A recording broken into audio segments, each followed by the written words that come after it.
Welcome to అమ్మకుటి vlogs. ఈరోజు నేనైతే టమాటా నిల్వ పచ్చడి ప్రిపేర్ చేస్తున్నా. అందుకే పొద్దున్న లేచి పనులన్నీ వేసేసుకున్నా. నేనైతే టమాటాలని ముక్కలుగా కోసేసి ఉప్పులో ఊరబెట్టేసి 3 రోజుల పాటు ఎండలో ఆరబెట్టేసుకున్నాం.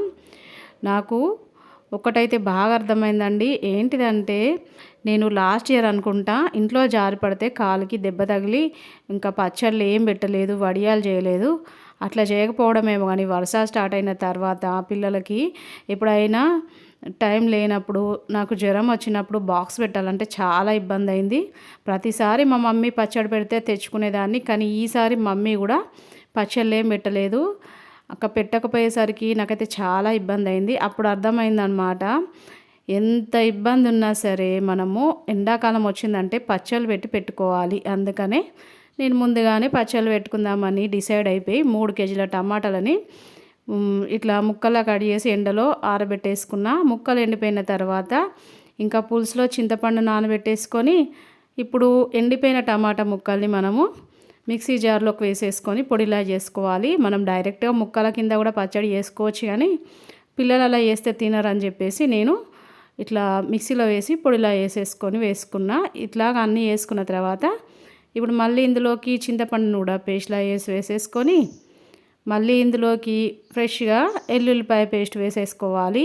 నేను ఈ పచ్చడి పెడదాం అనుకున్నప్పుడు మా మమ్మీని అడిగి మరి ప్రిపేర్ చేసుకుంటున్నానండి. 3 కేజీలు అయితే నాకు సరిపోతుంది కదా అని చెప్పేసి ఎక్కువ చేయట్లేదు. ఇంతకుముందు ఒకసారి చేసిన, ఇది సెకండ్ టైం నేను చేయటము. ఇప్పుడు ఇందులోకి జీలకర్ర మెంతుల పొడి వేసేసుకొని ఒకసారి అంతా కలిపేసుకోవాలి.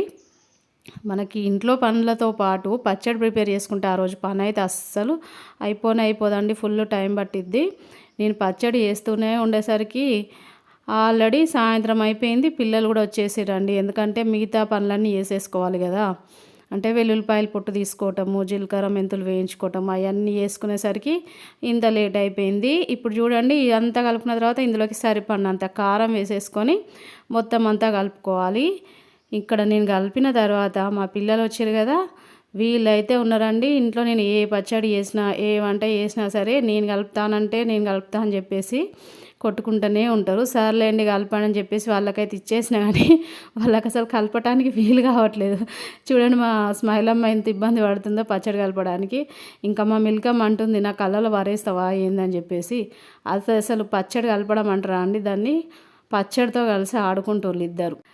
నాకైతే వీళ్ళని చూడంగానే చిన్నప్పుడు మా మమ్మీ పచ్చళ్ళు పెడుతుంటే మా అక్క నేను ఇద్దరం కలిసి పచ్చడి దగ్గర కూర్చొని ఇలాగే వీళ్ళలాగానే నేనంటే నేను కలుపుతా అని చెప్పేసి ఇద్దరము పోట్లాడుకునే వాళ్ళం అన్నమాట. అది గుర్తొచ్చేసింది. ఓకేనండి, ఫైనల్గా నేను పచ్చడి కలుపుకున్న తర్వాత ఇందులోకి పోపు అయితే వేసేసుకున్నా. నేనైతే పోపుని ముందుగానే వేసేసుకొని పూర్తిగా చల్లార్చుకున్నాకనే వేసుకున్నా. పచ్చళ్ళలోకి ఎవరైనా అనుకొని ఉంటారు, అమ్మో ఇంత నూనె నాని. మీకు ఒకటి చెప్పాలా అండి, పచ్చడి నూనెలో స్నానం చేస్తేనే ఎక్కువ రోజులు ఉంటుందంట. నూనెలో స్నానం ఏంటి అని అనుకుంటారేమో. మనకి పచ్చడి కలుపుకున్నప్పుడు పచ్చడి పైన నూనె తేలాలంట, దాన్ని నూనెలో స్నానం చేయడం అంట. సర్లేండి, పచ్చడిని అయితే ఈ విధంగా మొత్తం కలిపేసుకున్నాక ఒక 3 రోజుల పాటు పక్కన పెట్టేసుకోవాలి. 3 రోజుల తర్వాత చూపిస్తా చూడండి. వావ్, పచ్చడి అయితే సూపర్గా సెట్ అయిపోయిందండి. నా ఫేవరెట్ పచ్చడి ఇది. చిన్నప్పుడైతే నేను కూరలు ఏం లేకున్నా సరే రోజు ఇదే పచ్చడి వేసేసుకొని ఒక బాయిల్డ్ ఎగ్ వేసుకొని తినేదాన్నట. మా మమ్మీ చెప్తుంది నాకు ఇప్పటికీ కూడా. కానీ చిన్నప్పుడు అంత తినేసరికి ఏమోనండి, ఇప్పుడైతే పచ్చడి తినకుండా అయిపోయినా. ఎందుకంటే నాకు కిడ్నీలో స్టోన్స్ ప్రాబ్లం ఉంది. అది సర్జరీ అయింది, కానీ ఇంకా పచ్చడి తినాలంటే నాకు భయం అవుతుందండి. ఎంత కంట్రోల్ చేసుకుంటా తెలుసా నేను పచ్చడి తినకుండా ఉండడానికి. తప్పదు కదా, కొన్ని కావాలనుకుంటే కొన్ని వదిలేసేయాలన్నమాట. అంతేనండి. ఇంకా పచ్చడి 3 రోజుల తర్వాత నేనైతే ఒక ప్లాస్టిక్ డబ్బాలో వేసుకుంటున్నా. మీ దగ్గర జాడీ ఉంటే జాడీలో వేసుకోండి. మళ్ళీ పచ్చళ్ళు వేసుకునేటప్పుడు అస్సలు తడి అనేది లేకుండా చూసుకొని వేసుకోవాలి. అంతేనండి, మనకి సంవత్సరం పాటు నిలువ ఉండే టమాటా పచ్చడి రెడీ అయిపోయింది. మరి మీరు పచ్చళ్ళు పెట్టేసుకున్నారా, లేకపోతే పచ్చళ్ళు పెట్టేసుకోవడం అయితే స్టార్ట్ చేయండి. మరి ఈ రోజుతో ఈ వ్లాగ్ ఇంతటితో కంప్లీట్ చేద్దాము. మరి మీకు నచ్చితే ఒక లైక్ చేయండి, మీ ఫ్రెండ్స్కి వీడియోని షేర్ చేయండి. మరిన్ని వీడియోస్ కోసం మన అమ్మకుట్టి ఛానల్ని సబ్స్క్రైబ్ చేసుకోండి, నాకు సపోర్ట్ చేయండి. Okay, bye.